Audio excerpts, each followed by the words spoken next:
Orang yang cerdas spiritual itu orang yang hidupnya penuh semangat dan seimbang. Ditakdir seneng, alhamdulillah. Ditakdir susah, ya innalillah, semuanya miliknya Allah. Cerdas spiritual itu hidup dalam cinta dan pengabdian. Jadi hidup yang tidak egois, hidup yang ingin kesuksesan, tidak dinikmati sendiri tapi juga berbagi dengan yang lain. Penuh cinta dan pelayanan pada sesama. Assalamualaikum warahmatullahi wabarakatuh. Bismillah. Mari kita lanjut lagi belajar kita, ngaji kita. Jadi intinya ngaji filsafat itu ya ngaji, kita belajar ya. Segala yang di luar itu bonus. Jadi bonus itu ada, alhamdulillah, tidak ada ya, tidak masalah. Bahkan termasuk pemahaman kita, kepandaian kita, itu ya anugerah sebenarnya, bonus. Karena yang bisa kita lakukan hanya belajarnya. Maka ayo kita mulai ya, nawaitunya belajar. Baik, kita mulai nggih. Kalau ini buah dari sisi hidup konkret kita.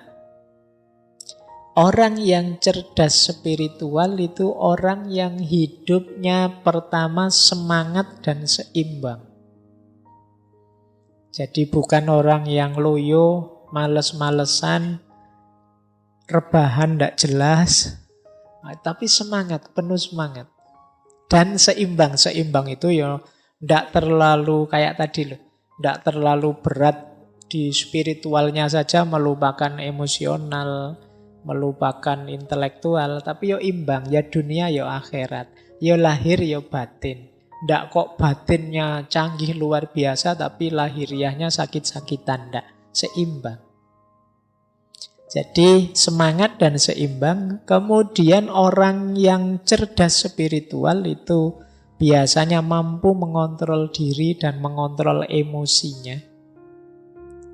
Karena saya bilang tadi ya, spiritual intelijen atau kecerdasan spiritual itu mengatasi semuanya. Jadi tidak mungkin orang cerdas spiritual tidak cerdas secara intelektual, tidak cerdas secara emosional. Pasti sudah ada di level tertentu dalam hal intelektual maupun emosional. Jadi dia pasti mampu mengontrol diri dan emosi. Kemudian reflektif dan introspektif. Jadi mampu muhasabah. Orang yang hidupnya tidak asal-asalan, tapi hidup yang serba hati-hati, penuh refleksi. Nah, kemudian cerdas spiritual itu orang yang siap naik dan siap turun. Dalam tanda petik ya. Nanti jangan diartikan retterlek. Jadi siap naik itu orang yang sukses, ayo siap mentalnya. Gagal juga tidak masalah, siap juga. Ditakdir seneng, alhamdulillah. Ditakdir susah, ya innalillah, semuanya miliknya Allah. Nah ini orang yang cerdas secara spiritual. Bukan orang yang kalau seneng lupa diri, kalau susah putus asa. Berarti kurang cerdas secara spiritual. Kemudian cerdas spiritual adalah orang yang mau berjuang sekaligus mau berkorban. Jadi ya ndak nyari enaknya saja terus.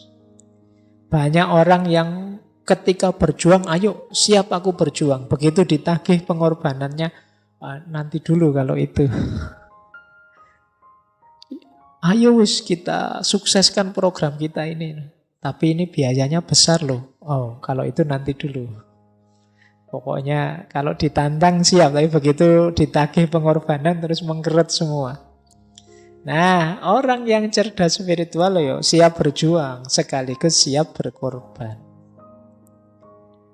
Nah, termasuk yang keenam, cerdas spiritual itu hidup dalam cinta dan pengabdian.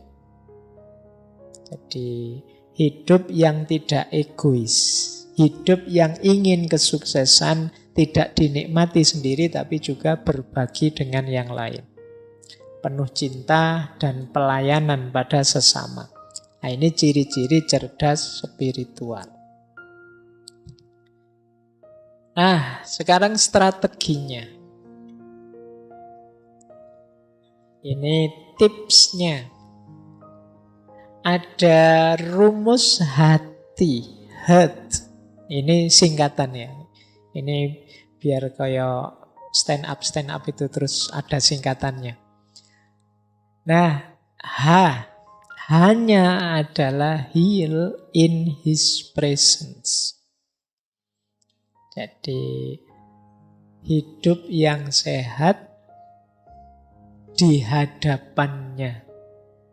Jadi H itu simbol orang yang sebut saja kalau bahasa agama khusyuk. Makanya itu manifestasi huruf H itu mindfulness. Hidup yang sungguh-sungguh, hidup yang khusyuk, tidak asal-asalan. Jadi makan ya dinikmati makannya serius sungguh-sungguh. Tidur ya tidur yang serius sungguh-sungguh. Kita kan jarang tidur serius hari-hari ini. Kita selalu ketiduran. Ya kan? Saya tidak tahu apa kalau teman-teman ini masih tidak kayak waktu kecil dulu. Cuci kaki, cuci tangan, terus ke atas tempat tidur, terus berdoa, terus tidur. Kan sekarang tidak begitu. Pokoknya capek ya ke atas tempat tidur, baca HP sampai ketiduran. Jadi kita tidak pernah tidur, yang ada kita ketiduran. Pasti tidak menikmati tidur. Tidak mindful. Padahal setiap aktivitas yang baik, yang bermanfaat, kalau mindful itu pasti manfaat dan efeknya luar biasa untuk hidup kita. Kalau serius, tapi seringkali karena kita tidak serius, ya kita tidak dapat banyak manfaat dari situ. Sholat, ngobrol, ngaji, silaturahim, baca buku, dan lain sebagainya, itu kan aspek-aspek yang kegiatan-kegiatan yang baik dalam hidup kita. Tapi karena kita tidak sungguh-sungguh, tidak mindful tadi, ya efeknya jadi tidak maksimal. Yuk kita nikmati ya apapun aktivitas kita. Sekedar minum teh, minum kopimu itu coba sekali-sekali dinikmati, dirasakan benar. Wong sekarang teman-teman makan saja kan didampingi HP.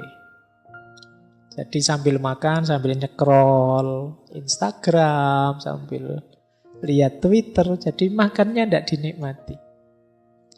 Kadang-kadang kita tidak tahu, mungkin laukmu diambil temanmu apa kamu tidak, lu kok tiba-tiba habis. Nah, yuk heart yang pertama, heal in his presence. Yuk hidup yang serius, yang sungguh-sungguh, dinikmati setiap hembusan nafas, setiap detik yang engkau alami. Yang kedua huruf E, engage with purpose. Kalau ini yo hidup dengan penuh tujuan, jangan asal-asalan. Saya Pak ingin target ini, jangka pendeknya ini, jangka menengahnya ini, jangka panjangnya ini. Ini untuk pendidikan, kalau ini untuk agama, kalau ini untuk hidup bersama sosial, boleh. Catat saja biar tidak lupa target-target, tujuan-tujuan. Akan membuat hidup lebih bersemangat. Jadi engage with purpose, hidup yang terlibat dengan tujuan. Kemudian ada huruf A, I. Achieve with gratitude. Yuk berjuang sungguh-sungguh tapi dengan penuh rasa syukur. Jadi tidak dengan kecewa, tidak dengan dendam, tidak dengan kebencian, tapi dengan penuh rasa syukur. Itu akan membuat hidup menyenangkan, membahagiakan. Kemudian huruf R. Rise with patience and humility. Meningkatlah dengan sabar dan kerendah hatian. Kalau ini butuh penataan emosi, emotional regulation. Yuk kita meningkat Tapi yo jangan kesusu, ada tahapan-tahapannya. Yang sabar. Kemudian thrive with compassion. Kalau ini kasih sayang dan pelayanan. Jadi mari mengupgrade, meningkatkan hidup kita dengan kasih sayang.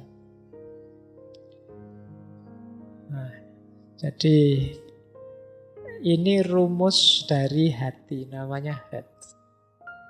Mindfulness, kemudian purpose, gratitude, emotional regulation, compassion, and service.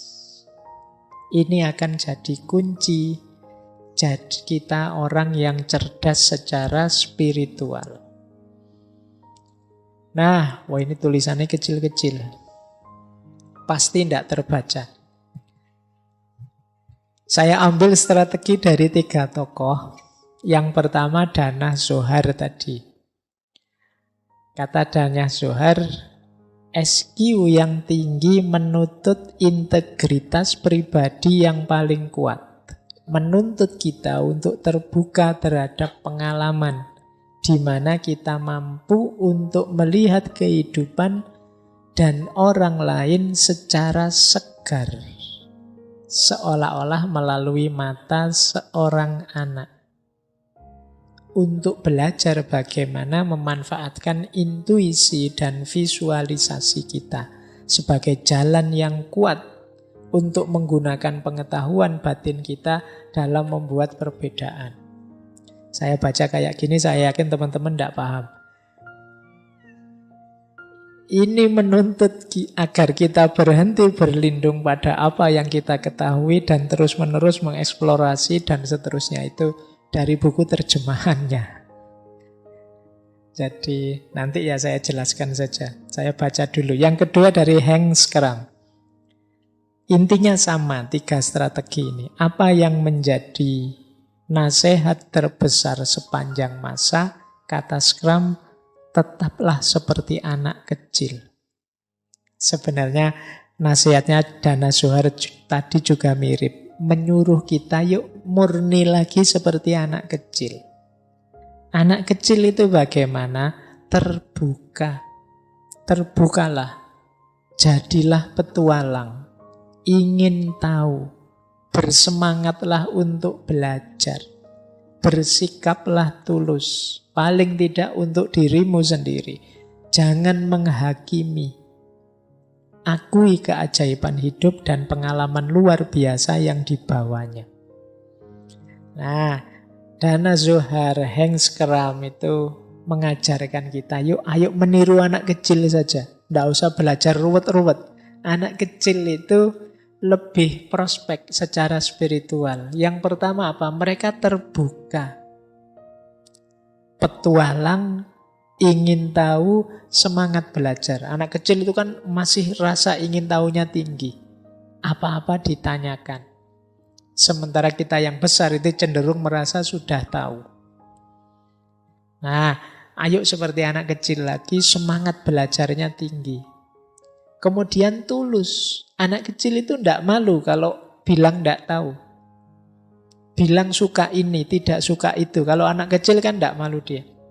Aku ingin ini, aku ingin itu. Tidak suka ini, tidak suka itu, tulus. Kita tambah besar, tambah palsu. Kadang-kadang kita seneng tapi bilangnya enggak. Kamu seneng ya? Enggak, kata siapa misalnya. Padahal ya seneng. Kita tambah lama tambah palsu. Kita takut bilang apa adanya. Seneng sih, tapi apa ya dia mau padaku. Kan lebih positif untuk dirimu. Bersikaplah tulus. Jangan menghakimi.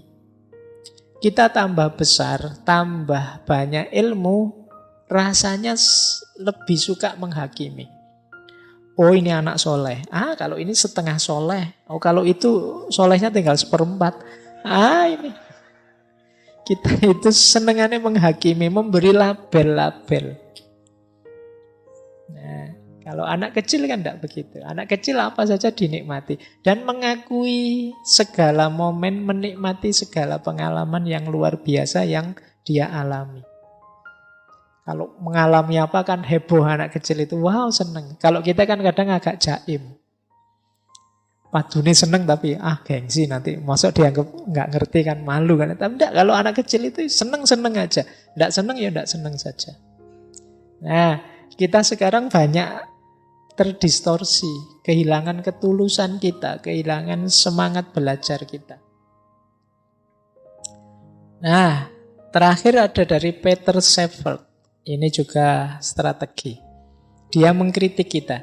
Kelangsungan hidup itu cirinya hewan. Motivasinya ketakutan. Sekedar survive, kelangsungan hidup itu kan survive. Itu tidak cocok untuk makhluk spiritual.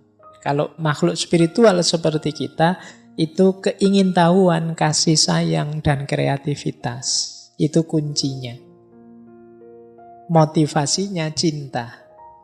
Nah, jadi kalau jawaban kita hidup ala Pak, yang penting jalan, yang penting hidup, yang penting sehat, nyaman kan gitu aja, itu ndak manusia. Kalau sekedar nyaman ya binatang juga nyari nyaman, nyari enak dan nyari hidup. Kalau manusia tidak di situ. Kalau sekedar itu ya level kita turun. Makhluk spiritual itu cirinya ingin tahu, kasih sayang dan kreativitas. Jadi melahirkan hal-hal yang baru. Nah, ini dari Peter Shepard. Baik, ringkasnya. Ini kok tiba-tiba ringkasnya. Manusia cerdas spiritual itu profilnya seperti itu yang saya tulis. Dia mengenali dirinya dan dari sekitarnya. Kemudian menjalani hidup dengan tulus dan rendah hati. Dia sadar batas pengetahuannya, percaya pada kebijaksanaan hidup. Percaya pada kebijaksanaan hidup itu kalau dapat sedih, dia tahu ya memang saatnya sedih, sunatullahnya begitu. Apapun yang terjadi pasti itu versi terbaik seperti yang dirancang oleh Tuhan. Kemudian tidak tertarik menjadi apa yang orang lain inginkan. Jadi kalau dia ingin sesuatu ya dia sampaikan. Tidak mudah terpengaruh, tidak mudah terdistraksi. Kemudian bijaksana. Kemudian dermawan, memberi tanpa mengharap balasan. Kemudian orangnya tenang. Tidak mudah panik, tidak mudah heboh. Kemudian merangkul siapapun yang hadir dengan rasa bersyukur. Jadi tidak milih-milih orang, tidak memilah-milah orang, melabel-labeli orang. Membersihkan diri dari keterikatan dunia. Dan yang terakhir, menspiritualkan pengalaman. Menspiritualkan pengalaman itu tadi ya, pengalaman apapun dihubungkan dengan Tuhan, dihubungkan dengan yang maha tinggi. Uang itu duniawi, kita spiritualkan dengan cara kita menyedekahkannya. Kambing kita itu harta duniawi, kepemilikan duniawi, kita spiritualkan dengan cara kita korbankan. Jadi ini namanya menspiritualkan pengalaman. Makan kita itu sebenarnya urusan perut saja, kesehatan duniawi biasa. Kita spiritualkan dengan cara kita niat makan biar kuat jasmani rohani untuk ibadah menjalankan amanat hidup dari Allah. Ini namanya menspiritualkan pengalaman. Jadi pengalaman apapun kita sambungkan dengan yang maha tinggi, dengan Allah. Terus, nah sekarang saatnya kita latihan. Spiritual step. Langkah apa saja sih yang harus aku lakukan biar aku tambah cerdas secara spiritual. Nah, diawali dari kesadaran kekinian kedisinian. Nah, ini mari kita bangun sekarang kecerdasan spiritual kita. Pertama-tama diawali dari penerimaan, ridho terhadap situasi kita hari ini apapun itu.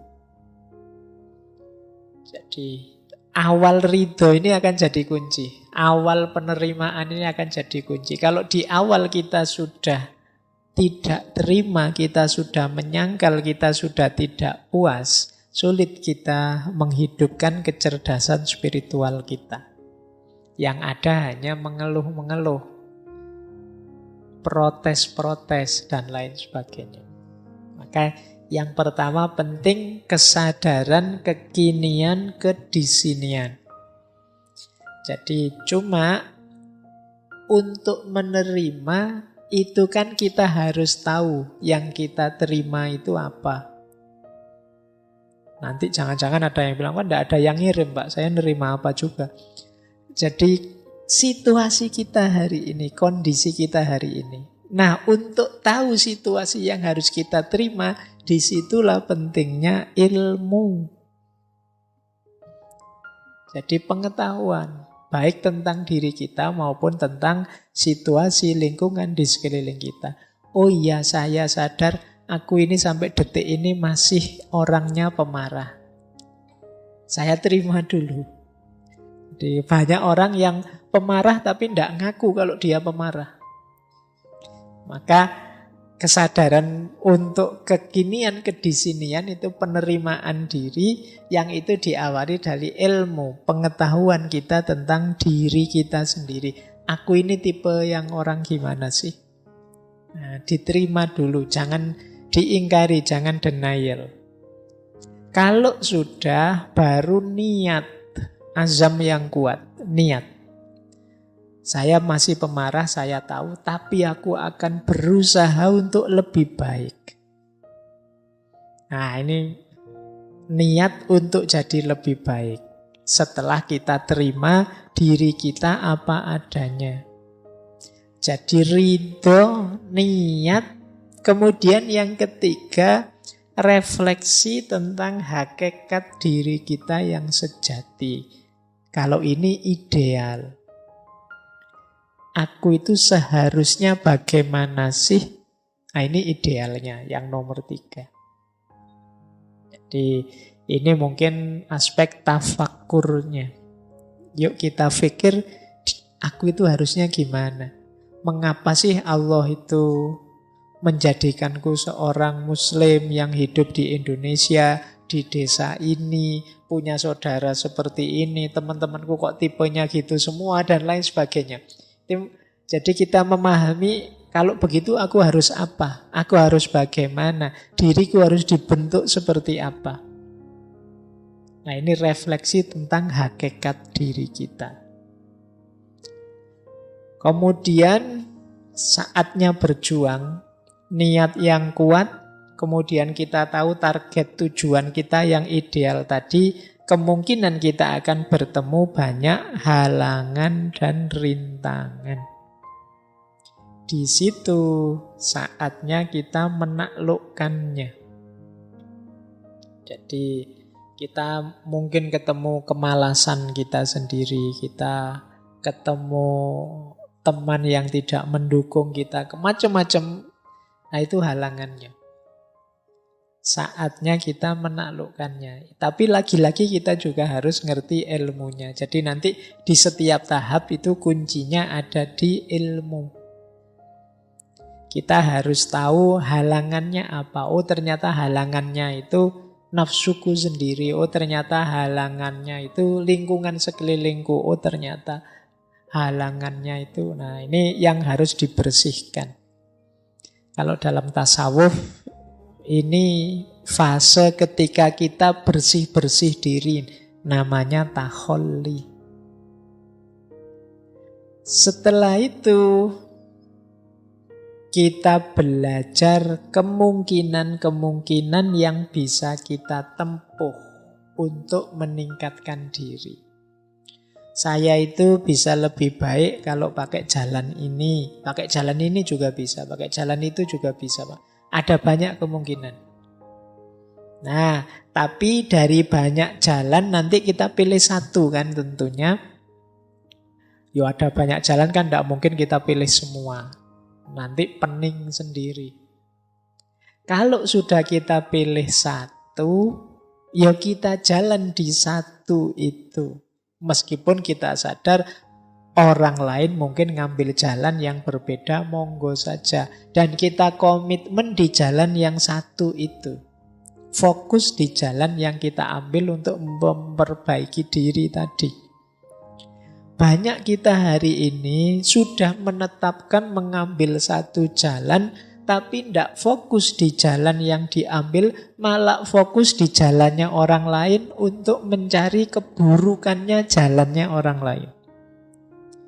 Hari ini kan banyak begitu. Saya sudah ambil rute ini deh, tapi kita tidak jalan-jalan. Yang kita lakukan hanya ngeritiki orang lain yang ambil jalan yang berbeda. Wah, jalanmu salah, jalanmu sesat ke sana, yang benar ke sini, yang paling bagus ini. Jadi kita ribut menyalahkan jalannya orang lain, tapi kita sendiri tidak jalan-jalan di rute yang sudah kita ambil. Ini juga blunder.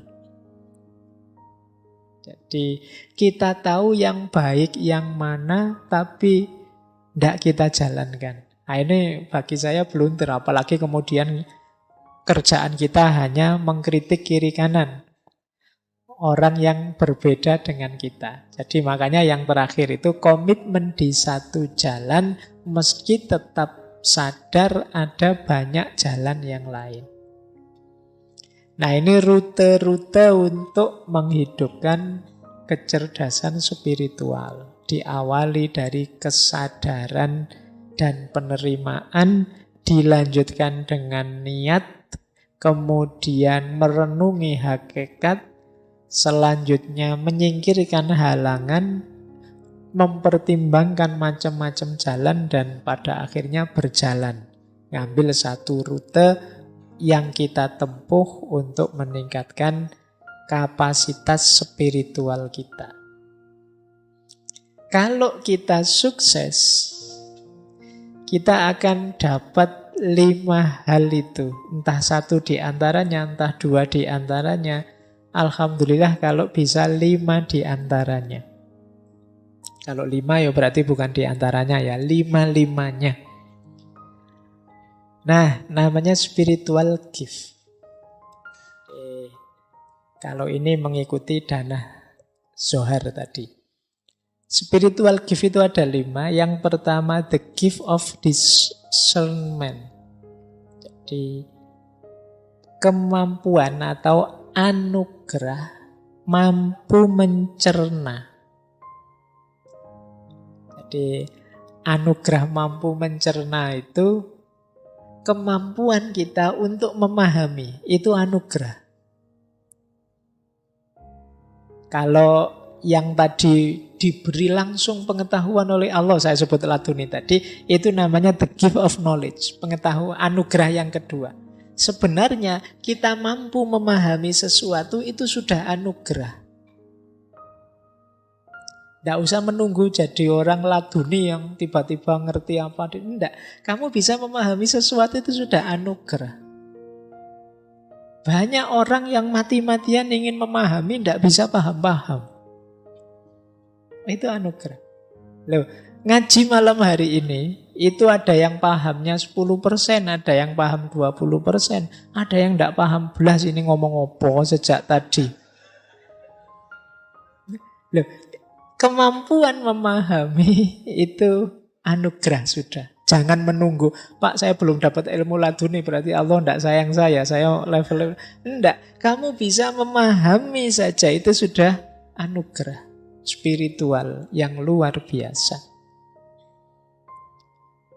Nah, ada level 2-nya anugerah apa? The gift of knowledge. Kalau ini pengetahuan, kalau itu ya mirip intuitif laduniyah tadi kalau ini ya. Memang kadang-kadang kita kejar tidak dapat-dapat, tiba-tiba oleh Allah dianugerahi pengetahuan. Ini namanya the gift of knowledge. Kita baca-baca buku tidak dapat ide, lagi nongkrong di angkringan malah wah ada ide baru nih. Itu namanya the gift of knowledge. Jadi bagian dari sayangnya Allah pada kita, spiritual gift. Yang ketiga, the gift of wisdom. Kalau ini lebih dalam daripada sekedar knowledge. Wisdom itu kemampuan kita menemukan hubungan antara pengetahuan dengan kehidupan nyata. Itu namanya wisdom. Jadi kalau tadi kan sekedar pengetahuan, kalau wisdom itu kita tahu pengetahuan ini pasnya digunakan, manfaatnya digunakan itu di mana, kapan, dalam situasi apa. Ini namanya wisdom. Jadi, makanya filsafat itu cinta kebijaksanaan, love wisdom. Berarti dia tidak sekedar berhenti di kebenaran, tapi dia juga membahas bagaimana kebenaran ini pasnya digunakan, kapan, dalam situasi apa, untuk apa. Nah, ada yang lebih dalam daripada wisdom, yaitu the gift of prophecy. Kalau ini bahasa literalnya nubuat. Kalau dalam Islam nubuah. Kalau ini secara umum biasanya diartikan orang yang punya profesi itu orang yang bisa membaca secara luas dalam segala sesuatu, tidak hanya di masa kini tapi juga di masa depan dan masa lalu. Ini orang yang mendapatkan anugerah profesi jauh lebih dalam daripada wisdom karena jangkauannya jauh lebih luas, lebih dalam, lintas waktu. Ini namanya profesi nubuah. Kalau dalam Islam jenisnya kenabian. Ada lagi yang lebih dari itu, namanya the mind of God. Kalau diterjemahkan letterlek itu seperti pikiran Tuhan. Ini orang hidup yang kalau bahasanya tasawuf itu kalau berjalan ya Tuhan jadi kakinya, kalau melakukan sesuatu Tuhan jadi tangannya, kalau melihat Tuhan jadi matanya, the mind of God. Orang yang keinginannya sudah selaras persis dengan keinginannya Tuhan. Ini lebih tinggi. Ini spiritual gift. Anugerah-anugerah spiritual yang mungkin diperoleh orang yang cerdas secara spiritual. Dari level paling biasa namanya kemampuan memahami, sampai pengetahuan, sampai wisdom lebih tinggi, bisa sampai profesi, bisa sampai mind of God. Sufi-sufi tertentu itu kadang orang menyebutnya sampai di level mind of God. Baik, ya ini gambaran saja. Setelah tadi berusaha macam-macam,